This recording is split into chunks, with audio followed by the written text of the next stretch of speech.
SIR নিয়ে অনন্ত মহারাজের বক্তব্য বা আশঙ্কার কথা শুনলাম।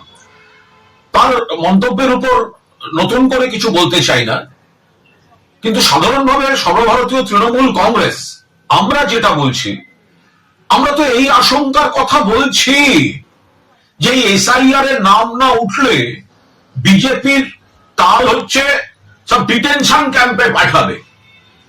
এবার আপনাকে বুঝতে হবে, মাননীয় নাগরিক, আপনাকে বুঝতে হবে যে বিজেপির এই যে খেলা, এই হঠকারী পদ্ধতিতে জাতীয় নির্বাচন কমিশনকে দিয়ে বৈধ নাগরিকদের নাম বাদ দেওয়ানো, একদিকে ডিটেনশন ক্যাম্পের হাতছানি, অন্যদিকে সরকারি সুযোগ সুবিধাগুলো আপনি পাবেন না, কারণ আপনি নাগরিক নন, আপনার ভোটার লিস্টে নাম নেই।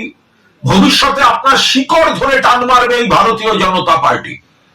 এই বিপদগুলো তো আপনাদের বুঝতে হবে। কিছু মানুষ কিছু দিনের জন্য বিজেপিকে বিশ্বাস করে বিভ্রান্ত হয়েছেন। আজ এসআইআর এর নাম করে তড়িঘড়ি বৈধ নাগরিকদের নাম বাদ দেওয়ার একটা ছক চলছে।